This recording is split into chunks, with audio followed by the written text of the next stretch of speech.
So I would like to introduce Martin Resano.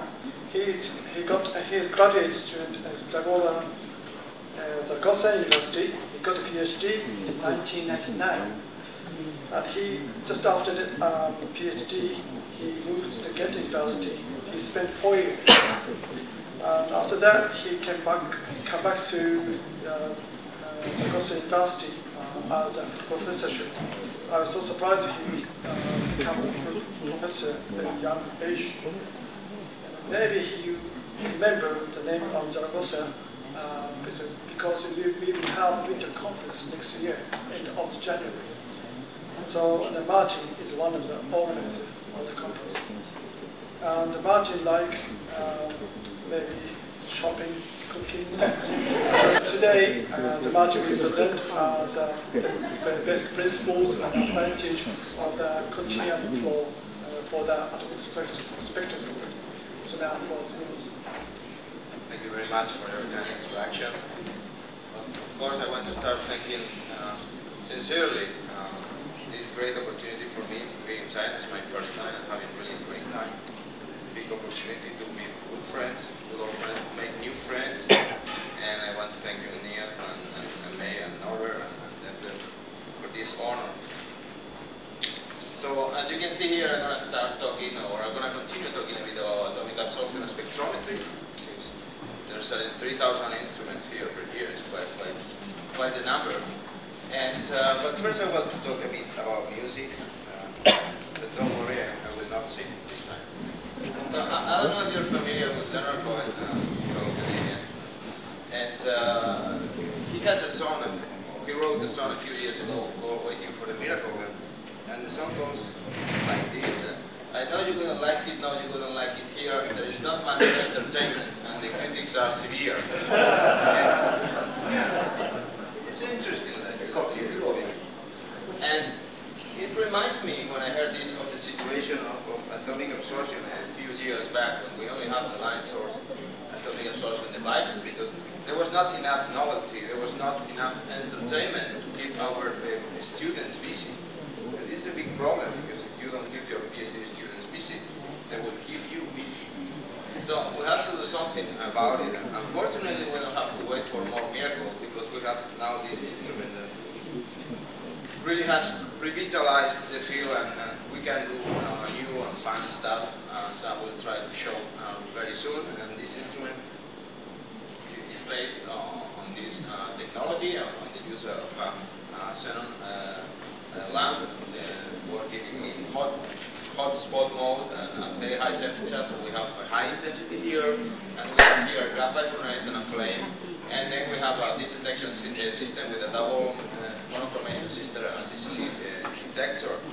And we have the lab. We get this instrument 2 years and a half ago in our lab, and we were working with it. And mostly we work doing the instrument for direct solid sampling.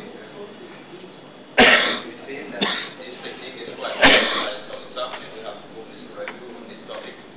In particularly because if you optimize the temperature program well and you use chemical modifiers, you can separate the atomization of your analyte from the vaporization of your sample. And then you can use simple accuracy standards for calibration. But doing direct solid sampling is not always easy. And you need all the help that you can get. And with this continuous instrument, we are getting certainly additional help, as Bernard has been teaching us over the last year.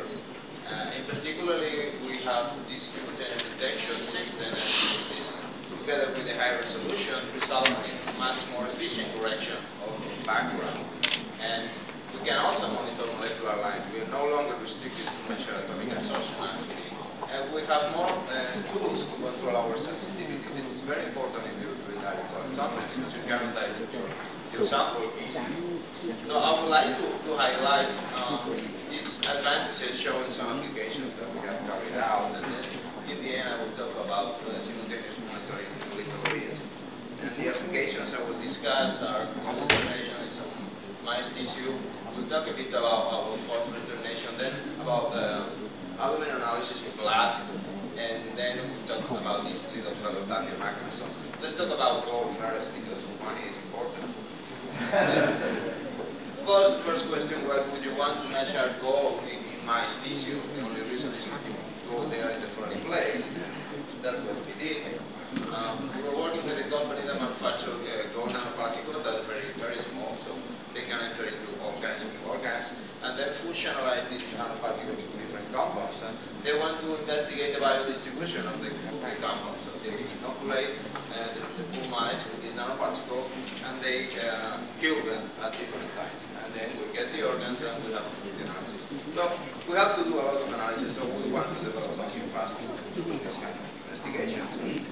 We more or less optimize the conditions. Spectacular here in this palladium to stabilize gold a little bit better. And one important thing is whether we can get the same analytical response for aqueous standards and for suspensions of nanoparticles, because ideally we want to calibrate that standard.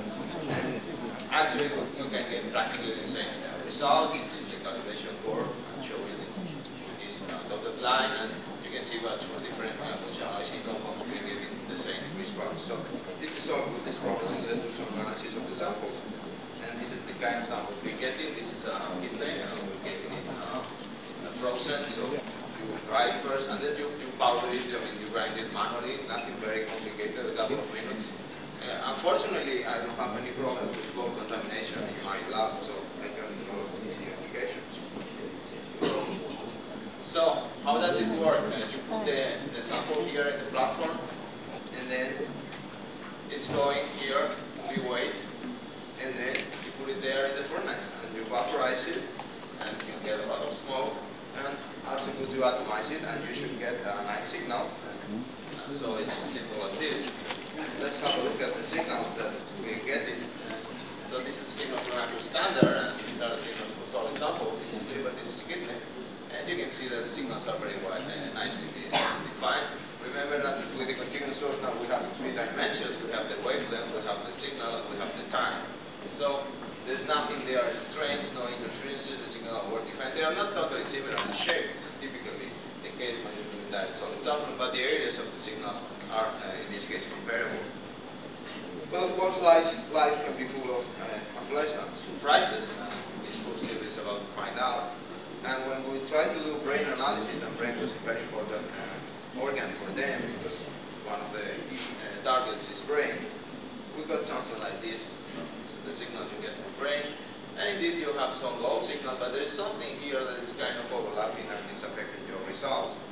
So you can see the same in 2D. You can see here some gold, but there is something here that is probably overlapping there as well. So what is that? It's easy now to find out, because we can get brain without any gold easily and see what kind of signal you get. And this is the signal you get. It's an extractor signal. And if you put some phosphorus there and you vaporize it, you're going to get something very similar. So this is the rotational structure of a molecular absorption band. So this is pure band. This is what you have in your sample as well. You have some phosphate in your matrix, and you're getting this signal. So how can you correct for this effect here? Well, fortunately, this is not so difficult, because you're monitoring everything simultaneously, and the ratio between these signals should be constant. So if you're measuring here, you can proportionally subtract what is overlapping there, and the instrument is equipped with an algorithm that can do that automatically. And if you use it, you can get something like this. You only get your gold signal, you get a baseline. And this is 2D, and if you go 3D, that means that you're going from here to something like this. Like this, you want to get your signal. You can quantify gold properly and prove this, and I'll show you some results with some spiking of the samples. And you can see here that if you're not using any correction, you get 10% bias for 200 picograms. If you go lower, that is necessary, you get a very much higher bias, more than 100%. But if you use the correction, you always get a good reference value. Overall, you get